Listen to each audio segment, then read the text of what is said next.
ጓደኛዬ በምትሰራበት ቦታ የምግብና የመጠጥ ችግር አለባት። የሆነ ቀን ውሃ በጣም ሲጠማት የእነሱን መጠጣት እንደሌለባት ያወቀች ደብቃ ወስዳ ጠጣች። ምን ማድረግ አለባት የሚል ጥያቄ። ከሰውነት በፍንጢጣ በኩል የሚወጣ ፈሳሽ አለ። ይህ ፈሳሽ ብዙ አይደለም፣ ከዳር በኩል ይመስለኛል። ስለዚህ ፈሳሹ ሲንጠባጠብ ፈሳሽ የነካውን ነገር አስወግጄ ውዱእ ሳላደርግ መስገድ እችላለሁ ወይስ በየሶላቱ ውዱእ ማድረግ ይኖርብኛል? ያብራሩልኝ የሚል ጥያቄ። ወንድሜ ይጠብቃል ብሎ ውሻ አምጥቶ አሳድጓል።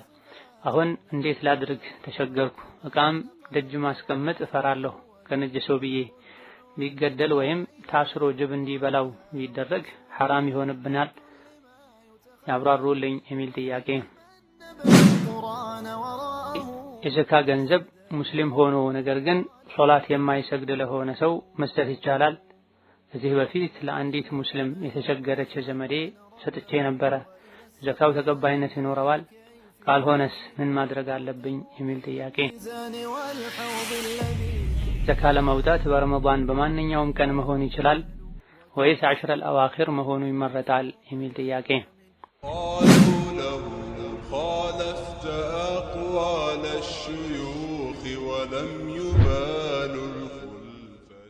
السلام عليكم ورحمة الله وبركاته. الحمد لله والصلاة والسلام على خير خلق الله محمد بن عبد الله وعلى آله وأصحابه ومن والاه. اللهم لا علم لنا إلا ما علمتنا إنك أنت العليم الحكيم. يا معلم آدم وإبراهيم علمنا ويا مفهم سليمان فهمنا.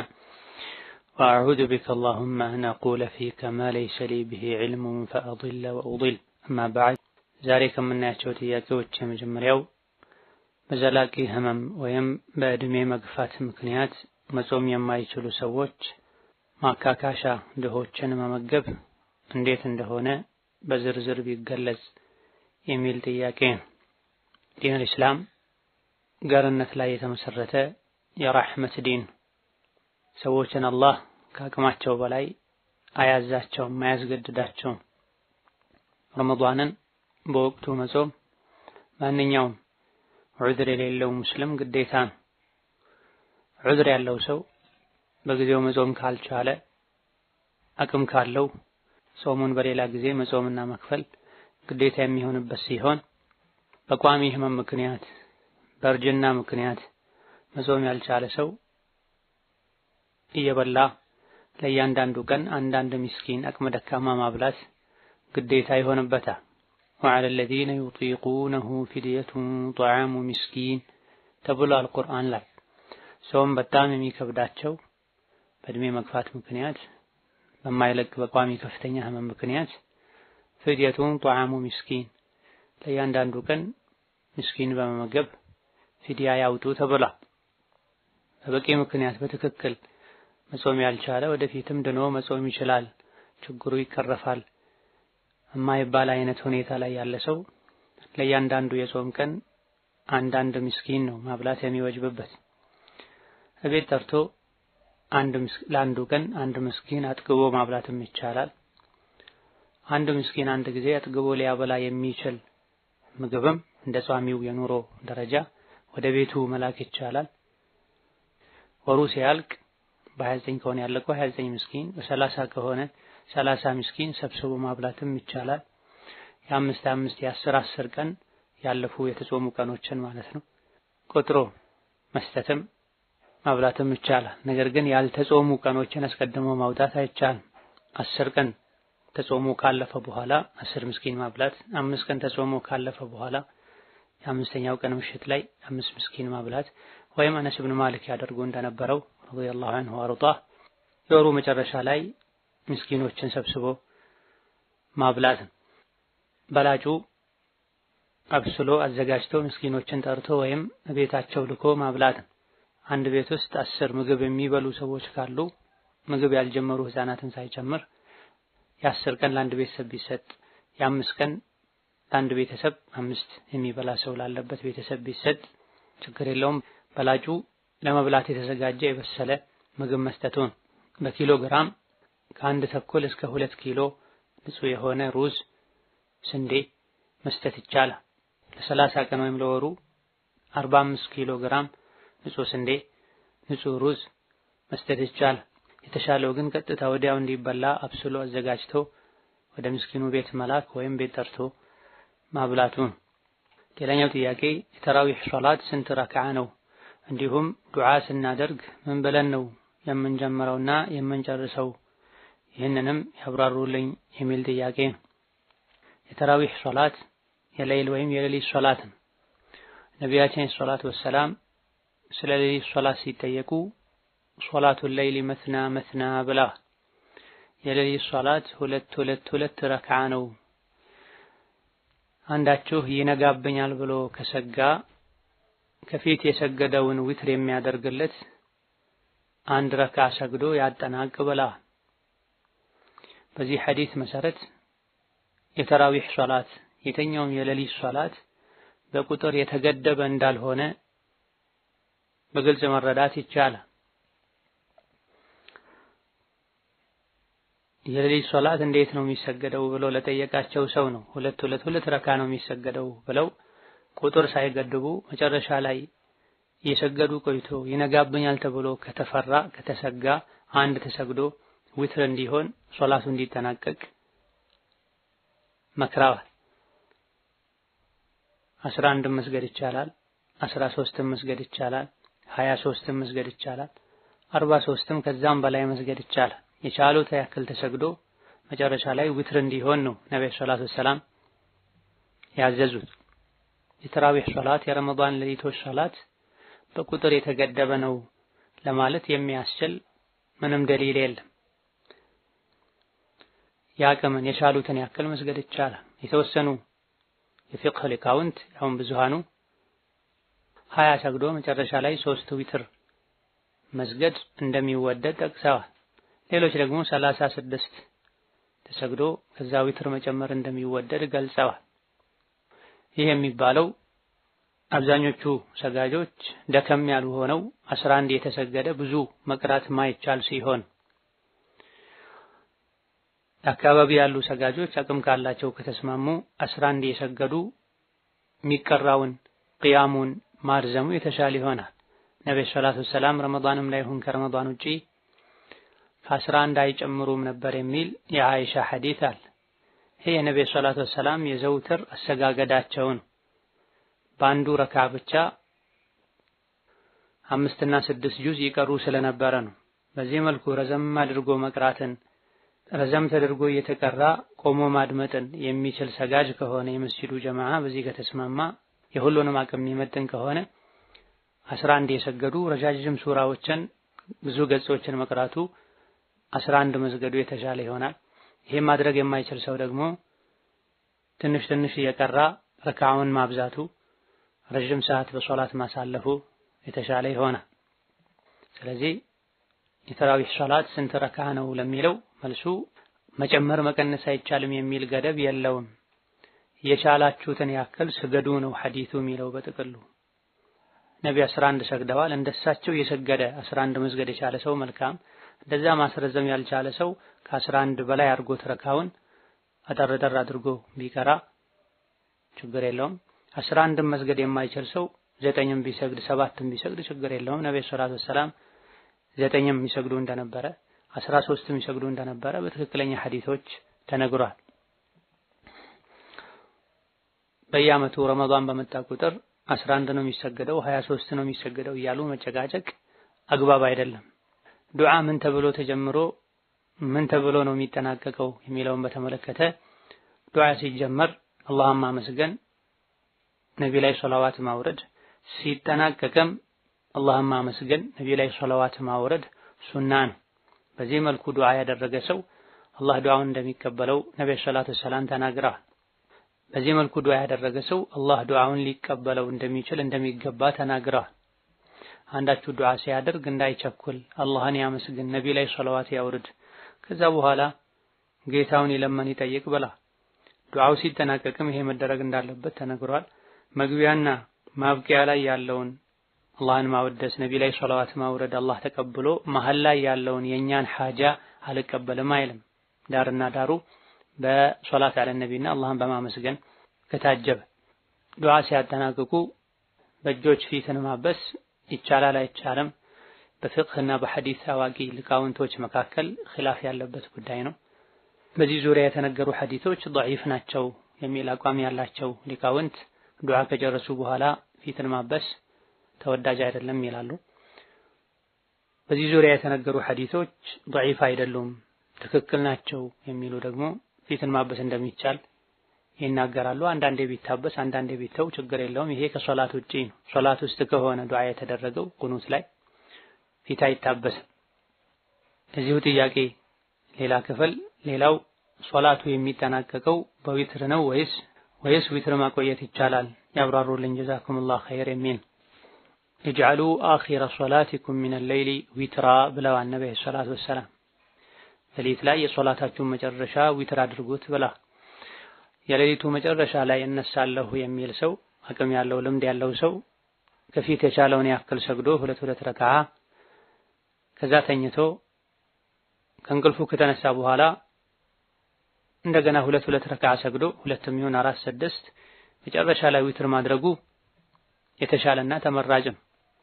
ኋላ ላይ መነሳት አልችልም ይከብደኛል ሊያመልጠኝ ይችላል የሚል ሰው ደግሞ ዊትሩን ሰግዶ መተኛት የተሻለ ይሆናል።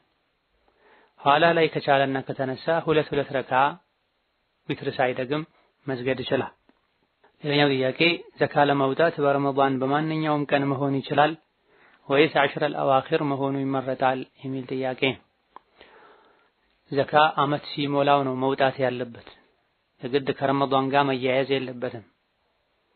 ንግድ የጀመሩት ብር ማጠራቀም የጀመሩት ሸዋል ላይ ከሆነ ሙሐረም ላይ ከሆነ ሙሐረም፣ መስከረም ላይ ከሆነ መስከረም ላይ፣ ሻዕባን ላይ ከሆነ ወይም የካቲት ላይ ከሆነ የካቲት ላይ አመት ሲሞላው የተኛውም ንግድ የጀመሩበት ወር ቀን አመቱ ዞሮ ሲደርስ በዛ ቀን መውጣት አለበት። በረጀብም በሻዕባንም የጀመረ ሰው ረመዳንን ጠብቆ ነው መውጣት ያለበት አይባልም።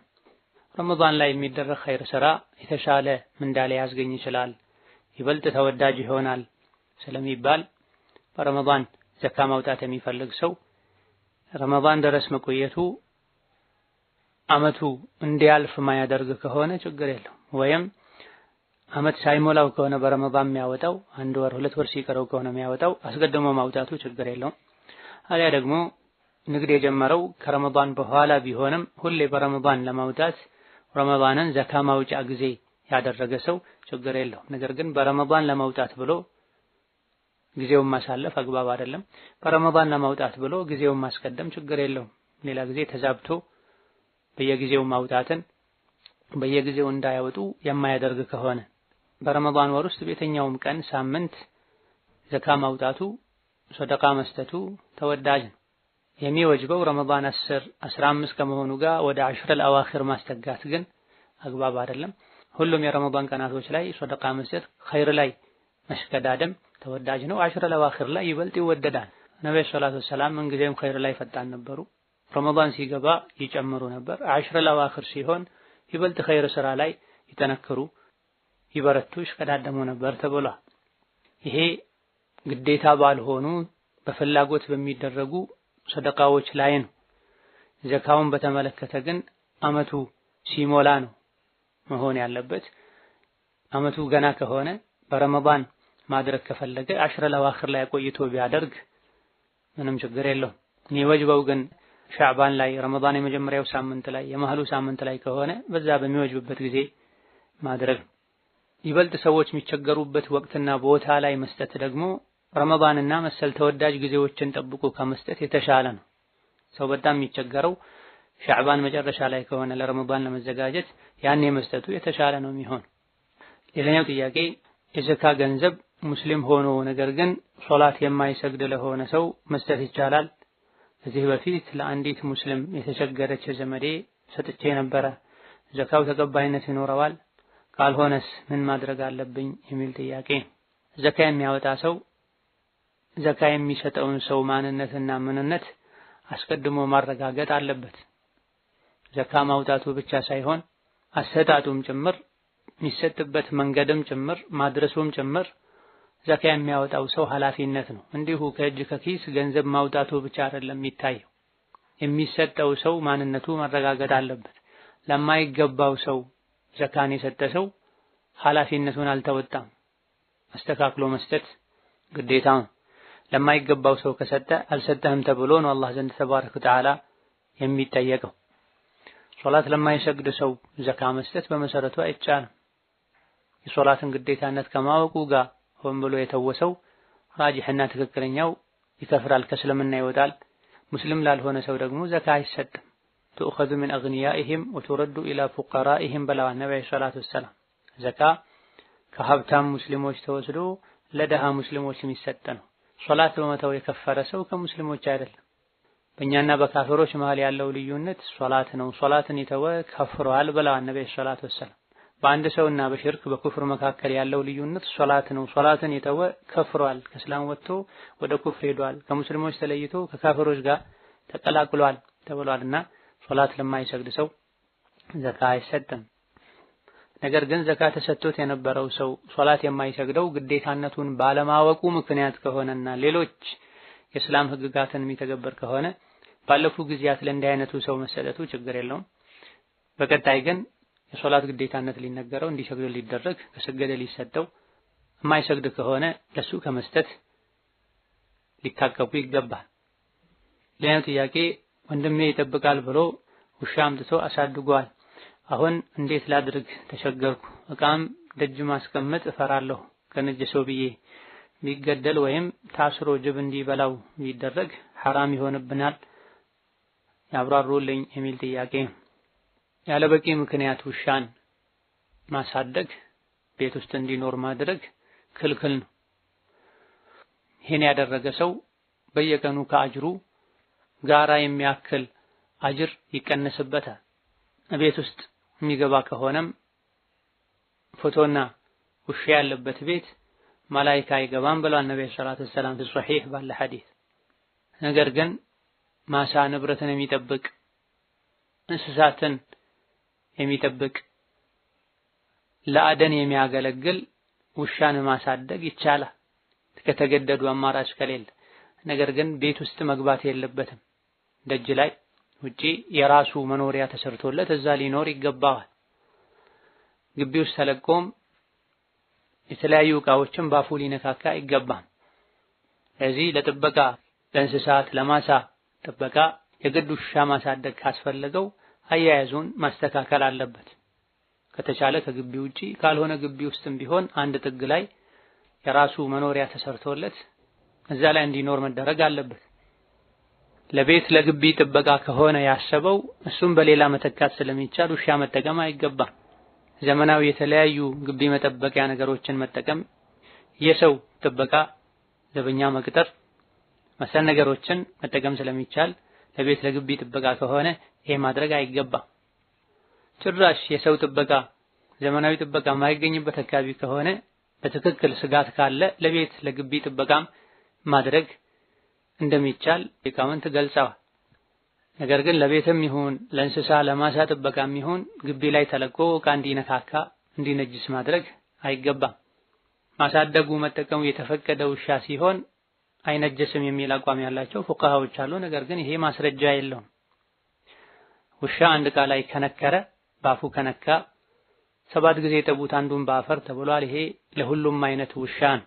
ስለዚህ ውሻውን ካመጣው ሰው ጋር ተነጋግሮ እንዲታሰር ከቤት ውጪ እንዲኖር ከግቢ ውጪ እንዲኖር ማስደረግ። ይሄን ማድረግ ካልተቻለ አውጥቶ ማባረር እንጂ ታስሮ ጅብ እንዲበላው ማድረግ መግደል አግባብ አይደለም። እብድ ውሻ ከሆነ ሙሉ በሙሉ ጥቁር ውሻ ከሆነ መግደል እንደሚቻል ተነግሯል። ነገር ግን እብድም ጥቁርም ያልሆነን ውሻ እንዲሁ ዝም ብሎ መግደል ማሰቃየት ጅብ እንዲበላው ማድረግ አግባብ አይደለም። አውጥቶ ከቤት እንዲባረር ማድረግ። ሌላኛው ጥያቄ ከሰውነት በፍንጢጣ በኩል የሚወጣ ፈሳሽ አለ። ይህ ፈሳሽ ብዙ አይደለም፣ ከዳር በኩል ይመስለኛል። ስለዚህ ፈሳሹ ሲንጠባጠብ ፈሳሽ የነካውን ነገር አስወግጄ ውዱእ ሳላደርግ መስገድ እችላለሁ ወይስ በየሶላቱ ውዱእ ማድረግ ይኖርብኛል ያብራሩልኝ የሚል ጥያቄ ነው። ፈሳሹ የሚወጣው ከውስጥ ከሆነ ውዱእ ያፈርሳል። ከሽንትና ከሰገራ መውጫ በኩል የሚወጣ ማንኛውም ነገር ውዱእ ያፈርሳል። ፈሳሹ የሚወጣው ከውስጥ ሳይሆን ከውጪ በቁስል መልኩ ከሆነ በባዶ እጅ ሳይነካ በጓንትና መሰል ነገር ነጃሳውን ቁስሉ የፈጠረውን እርጥበት ፈሳሽ አጥቦ ማስወገድ ከተቻለ መልካም። በዚህ መልኩ ማስወገድ ካልተቻለ እስከነ ነጃሳው መስገድ ስለማይቻል የሰገራ መውጫን መንካት የሽንት መውጫ ብልትን እንደ መንካት ነው አይደለም፣ ውዱእ ከማፍረስ አንፃር ሁክማቸው ተመሳሳይ ነው አይደለም የሚል ኺላፍ ያለ ሲሆን እነ ኢማም ሻፊዒ ሌሎችም የመረጡት ተመራጩ የሰገራ መውጫን መንካት የሽንት መውጫን እንደ መንካት ነው ውዱእ ያፈርሳል ስለሚባል ነጃሳውን ለማጠብ ቀጥታ የሰገራ መውጫ መንካቱ ውዱእን ያፈርሳል። ነጃሳ ያለ ዝም ብሎ መስገድ ደግሞ አይቻልም። ስለዚህ ለእያንዳንዱ ሶላት ቀድሞ ቦታውን ማጠብ ከዛ በኋላ ውዱእ ማድረግና መስገድ። እርጥበቱ ፈሳሹ የሚወጣው ከውስጥ ካልሆነ ከጫፍ ከሆነ በቁስል ምክንያት በእጅ ሳይነኩ አጥቦ ነጃሳውን ማስወገድ ከተቻለ ሌሎች ውዱእ የሚያፈርሱ ነገሮች ከሌሉ ለእያንዳንዱ ሶላት ውዱእ መድገሙ ውዱእ ማድረጉ ግዴታ አይሆንም። ወላሁ ተዓላ አዕለም። ወነስአሉላህ አሽፋአ ወልዓፊየተ ለጀሚዕ ሙስሊሚን።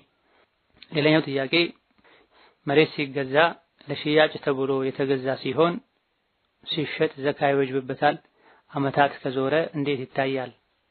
ለሽያጭ ተብሎ የተገዛ መሬት ዘካ ይወጅብበታል ከተገዛበት ጊዜ ጀምሮ አመት ሲሞላው። መሬቱ የተገዛበት ብር ከሚሰሩበት ከተንቀሳቃሽ ገንዘብ የተወሰደ ከሆነ ደግሞ መሬቱ የተገዛበት ብር ከሌላ ካለ ጠቅላላ ገንዘብ ጋር ታስቦ አመት መሙላቱ ሳይጠበቅ ዘካ ይወጣበታል። ከሚሰሩበት ከተንቀሳቃሽ ገንዘብ ሳይሆን ራሱን ከቻለ ገንዘብ ተገኝቶ የተገዛ መሬት ሲሆን ደግሞ ብሩ አስቀድሞ ወራት ካስቆጠረ ብሩ እጅ ከገባበት ጊዜ ጀምሮ አመት ሲሞላው ብሩ እንደተገኘ ወዲያው መሬት ላይ እንዲውል ከተደረገ ደግሞ መሬቱ ከተገዛ ጀምሮ አመት ሲሞላው ዘካ ይወጣበታል። አንድ አመት ከሆነ የቆየው ለሽያጭ ቀርቦ የአንድ አመት፣ 2 አመት ከሆነ የቆየው የሁለቱም ይሁን የቆየውን ያክል ጊዜ ታስቦ ዘካ ማውጣት ግዴታ ይሆናል። ሌላኛው ጥያቄ የብር ኒሷብ እስከ ስንት ነው? ምሳሌ 40 ወይም 50 ሺህ ዘካ ይኖርበታል? የገንዘብ ኒሷብ በብር መጠን አይደለም የሚገመተው፣ በማዕድኑ በጌጡ ብር ነው። 595 ግራም የማዕድኑን ብር መግዛት የሚችል ገንዘብ ያለው ሰው ይህ ገንዘብ አመት ሙሉ ከተቀመጠ ሁሉም የሱ ከሆነ ዘካ ይወጅብበታል። 595 ግራም የማዕድኑን የጌጡን ብር መግዛት የሚችል ገንዘብ ብር እንደ ጊዜው እንደ አካባቢው ሊለያይ ይችላል። አንዳንዴ 20 ሺህ ሊሆን ይችላል፣ 10 ምናምን ሺህ ሊሆን ይችላል። አብዛኛውን ጊዜ በሚኖረው ሁኔታ መሰረት 40 እና 50 ሺህ ብር አዎ ዘካ ይኖርበታል። ነገር ግን አንዳንዴ የማዕድኑ ብር ዋጋ በጣም ወርዶ ወይም ወጥቶ ሊለያይ ስለሚችል በየጊዜው የዘካ ጊዜ ዘካ ማውጫ ሰዓት ሲደርስ 595 ግራም የማዕድን ብር ስንት እንደሆነ ጠይቆ እሱንና ከዛ በላይ ግራሞችን መግዛት የሚችል ገንዘብ ያለው ሰው ዘካ ያወጣል።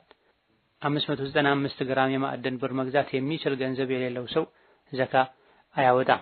ሌላም ጥያቄ ጓደኛዬ በምትሰራበት ቦታ የምግብና የመጠጥ ችግር አለባት። የሆነ ቀን ውሃ በጣም ሲጠማት የእነሱን መጠጣት እንደሌለባት እያወቀች ደብቃ ወስዳ ጠጣች።